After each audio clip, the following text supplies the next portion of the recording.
అందరికీ praise the Lord. Bethel gospel church Sultanabad పరిచర్యల పక్షాన శుభాభివందనాలు. మరియు బేతేల్ గాస్పల్ చర్చ్ సంఘ బిడ్డలందరికీ కూడా ప్రభువైన యేసుక్రీస్తు నామంలో వందనాలు తెలియజేస్తున్నా. ఈరోజు దేవుడు మనకిచ్చే వాగ్దానం ఇర్మియా గ్రంథం 31వ అధ్యాయం 13వ వచనం. వారి దుఃఖమునకు ప్రతిగా సంతోషమిచ్చి వారిని ఆదరించెదను, విచారము కొట్టివేసి నేను వారికి ఆనందము కలగజేతును. దుఃఖానికి ప్రతిగా సంతోషం ఇస్తానని దేవుడు సెలవిస్తున్నాడు. వారిని ఆదరిస్తానని సెలవిస్తున్నాడు. విచారము కొట్టివేసి ఆనందము కలగజేతునని దేవుడు సెలవిస్తున్నాడు. దుఃఖములో సంతోషం రావాలంటే దేవుడే ఇస్తాడు. విచారము కొట్టివేసేది దేవుడే. ఆయనకే సమస్తము సాధ్యం. ఏ దుఃఖమైనా, ఏ బాధ అయినా, ఏ వేదనైనా, మరి ఏ కన్నీళ్ళైనా దేవుడే వాటికి మరి తొలగించి సంతోషాన్ని ఇస్తానని వాగ్దానం చేస్తూ ఉన్నాడు.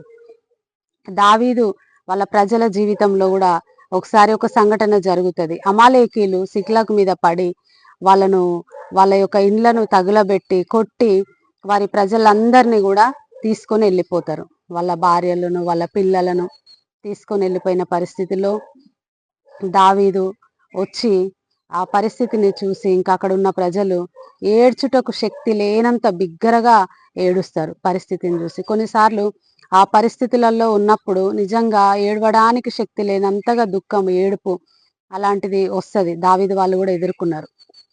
అలాంటి పరిస్థితిలో ఆ బాధలో ఉన్నప్పుడే ఇంకా అక్కడ ఉన్న ప్రజలందరూ కూడా ఈ దావీదు చేయబట్టే ఇలాంటి పరిస్థితి మనం ఎదుర్కొన్నాం కాబట్టి దావీదును రాళ్లతో కొట్టి ఆయనను చంపుదామని అనుకుంటారు. అప్పుడు అలాంటి పరిస్థితుల్లో దావీదు దేవుడైన యెహోవాను బట్టి ధైర్యం తెచ్చుకున్నాడు.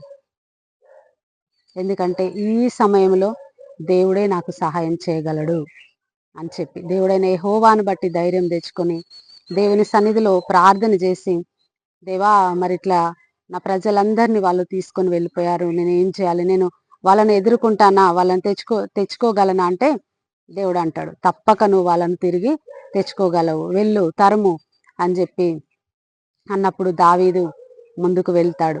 వెళ్ళి వాళ్ళు ఎంతమందిని తీసుకొని వెళ్ళారో, ఏమేమి తీసుకొని వెళ్ళారో అదంతయు సమస్తము రక్షించుకొని తీసుకొని వస్తాడు. అప్పుడు ఆ కోల్పోయినవన్నీ దొరికిన తర్వాత ఎంత సంతోషం. దావీదు అలాంటి సంతోషాన్ని అనుభవించండి. ఆయన దుఃఖంలో దేవుడైన యెహోవాను బట్టి ధైర్యం తెచ్చుకున్నాడు. మీరు కూడా దేవుని బట్టి ధైర్యం తెచ్చుకోండి. ఎందుకంటే దేవుడు సమస్తము కూడా ఇచ్చేవాడు. ఎంత కోల్పోయావో అంతకు రెట్టింపు అనుగ్రహించేవాడు. అందుకే అంటున్నాడు, దుఃఖమునకు ప్రతిగా సంతోషం ఇచ్చి వారిని ఆదరించెదను, విచారము కొట్టివేసి నేను వారిని ఆనందము కలగజేసేదను అని చెప్పి వాగ్దానం చేస్తున్నాడు. విచారాన్ని కొట్టివేస్తాడు, దుఃఖాన్ని తీసేస్తాడు, ఆనందాన్ని ఇస్తాడు. ఈ వాగ్దానం మనందరి జీవితంలో దేవుడు నెరవేర్చునుగాక. ఆమేన్.